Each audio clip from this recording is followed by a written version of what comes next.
Traction control systems, or TCS, prevent wheel spin during acceleration by monitoring and controlling individual wheels. The system uses multiple sensors to detect when a wheel is losing traction. TCS relies on three key types of sensors: wheel speed sensors that detect individual wheel rotation, throttle position sensors that monitor acceleration input, and engine RPM sensors that track engine speed. When wheel spin is detected, TCS can respond in three ways: reducing engine power to decrease torque, applying brakes to the spinning wheel, or modifying transmission shift points to optimize traction. Electronic stability control, or ESC, prevents vehicle skidding and loss of control during cornering or emergency maneuvers. Unlike TCS, which focuses on acceleration, ESC manages overall vehicle stability. ESC uses more sophisticated sensors than TCS.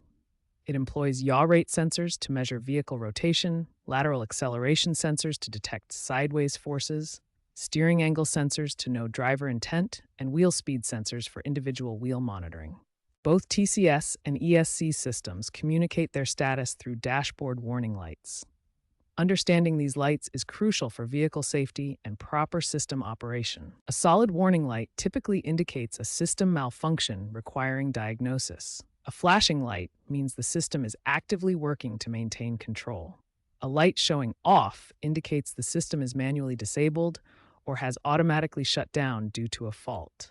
Modern TCS and ESC systems integrate with advanced driver assistance systems and vehicle-to-everything communication.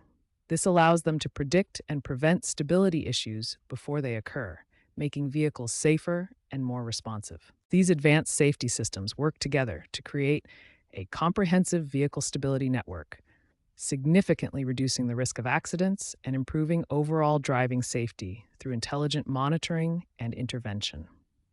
When traction control or stability control warning lights appear on your dashboard, systematic diagnosis and proper reset procedures are essential for safe vehicle operation. Start with a thorough visual inspection. Check four critical areas: tire pressure and condition, wheel speed sensor wiring, brake fluid level, and ABS fuses. Proper tire pressure is crucial for traction control system operation.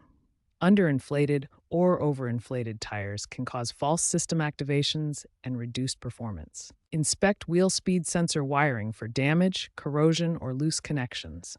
These sensors are critical for both traction control and stability systems. Check the ABS fuse location in your vehicle's fuse box. A blown fuse can disable multiple safety systems simultaneously. For basic resets, try two simple methods first. The battery disconnect method involves removing the negative terminal for 15 minutes, then reconnecting and test driving. The ignition cycle reset method requires turning the ignition to on for 10 seconds, then off for 5 seconds, repeating this cycle 3 times before starting the engine. If basic resets fail, use an OBD2 scanner to retrieve fault codes. Connect the scanner to the diagnostic port typically located under the dashboard near the driver's left knee. Professional diagnostic tools provide comprehensive system testing capabilities, including wheel speed sensor tests and sensor calibration procedures. Professional reset procedures require specialized scan tools and manufacturer-specific steps. Steering angle sensor calibration must be performed on level ground with the steering wheel precisely centered. Yaw rate sensor calibration requires the vehicle to be stationary with the engine running. The calibration process typically takes 30 to 60 seconds through the scan tool interface. Reset success rates vary significantly by method. Professional scan tools achieve 85% success, battery disconnect reaches 60%, while ignition cycling achieves 45% success. Component replacement, when a faulty part is identified, achieves 95% success. Remember that a single wheel speed sensor fault can trigger multiple warning lights across different systems. Proper diagnosis identifies the root cause, ensuring effective repairs and optimal system performance.